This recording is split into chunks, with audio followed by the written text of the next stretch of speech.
Bwana Yesu asifiwe. Na kusalimu kupitia jina la Yesu, jina lililo hai.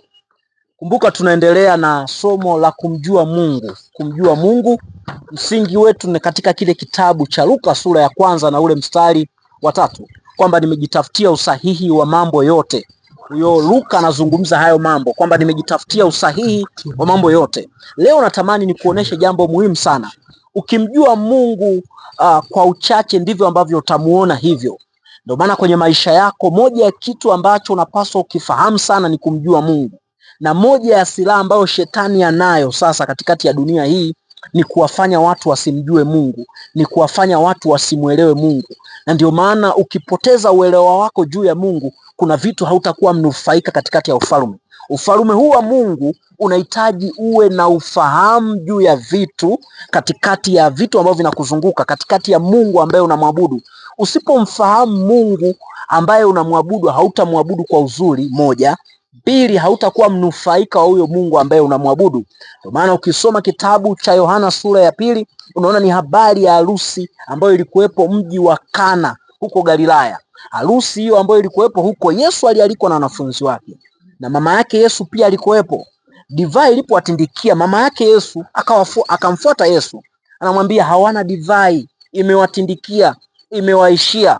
Mama yake Yesu alimfuata Yesu. Kumbuka wanafunzi wa Yesu walikuwa wanashinda na Yesu, lakini wao hawakumfuata Yesu kumwambia Yesu divai imewaishia. Maana yake walikuwa na ufahamu wao, walikuwa na limitation yao katika kumjua Mungu. Na ndio maana hata kwenye maisha yako unaweza kuwa na limitation katika kumjua Mungu. Unaamini tu kwamba Mungu anaweza akakuponya. Unaamini tu Mungu anaweza akakufanyia tu jambo fulani, lakini umwamini Mungu kwamba anaweza akakufungulia milango ya fedha. Hauamini Mungu kwamba anaweza akakufungulia milango ya elimu. Haumwamini Mungu kama anaweza akakupa hata mtoto. Manake ufahamu wako umefungwa na kumwelewa Mungu katika aina fulani tu ya kitu.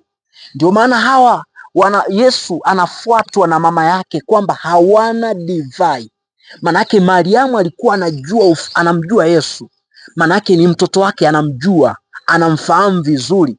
Lakini wanafunzi wa Yesu walikuwa na Yesu, walikuwa hawafahamu kwamba Yesu anaweza kabadilisha maji kuwa divai. Mama yake Yesu anamfuata, anasema hawana divai. Manake alikuwa na ufahamu kuhusu Yesu. Alikuwa na ufahamu kuhusu Yesu.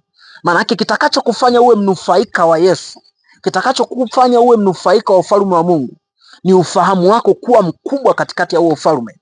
Manake usipokuwa na ufahamu hautanufaika kabisa. Kuna vitu vingi sana utatafuta, kwa sababu umekosa ufahamu hautanufaika. Hawa watu waliishiwa divai, hawakumfuata Yesu. Walimwalika Yesu lakini hawakuwa wamnufaika wa Yesu. Yaani wamemwalika Yesu harusini, furaha yao ni kwamba Yesu alikuwa ni moja ya waalikwa kwenye sherehe yetu, kwenye harusi yetu, lakini walipoishiwa hawakumnufaika tena. Unaweza kuwa na Yesu kwenye maisha yako lakini usimfaidi huyo Yesu. Unaweza kuwa na Mungu kwenye maisha yako lakini usimfaidi huyo Mungu. Kuna watu wengi sana wana historia, wametembea na Mungu muda mrefu, lakini ukiwaangalia wao na Mungu ni tofauti kabisa. Yaani anasema ametembea na Mungu kwa miaka kadhaa, lakini maisha yake haya deserve. Kwa sababu gani? Uelewa wake, namna anavyomuelewa Mungu. Alishamuelewa Mungu katika aina fulani ya mambo tu. Hamwamini Mungu katika utajiri, hamwamini Mungu katika kumfanikisha, anamwamini Mungu tu kwa habari ya kwenda mbinguni. Kwa hiyo ufahamu wake unajua tu habari ya kwenda mbinguni, lakini hajui kwamba Mungu anaweza kumsaidia hata katikati ya maisha ambayo tunaishi. Ndio maana mama yake Yesu akamwambia hawana divai, wameishiwa divai, maana yake wafanyie divai. Mariamu alikuwa anamjua Yesu, alikuwa na ufahamu mzuri juu ya Yesu. Mtu wa Mungu, natamani nikwambie hili jambo. Kama hautaki kumjua Yesu binafsi, basi mtafute mtu ambaye anamjua Yesu, ili na wewe ukawe ni mnufaika kupitia huyo mtu. Mariamu alipokuwepo harusini, mama yake na Yesu, ndiye aliyekuwa msaada wa hawa kuweza kupata divai kutoka kwa Yesu.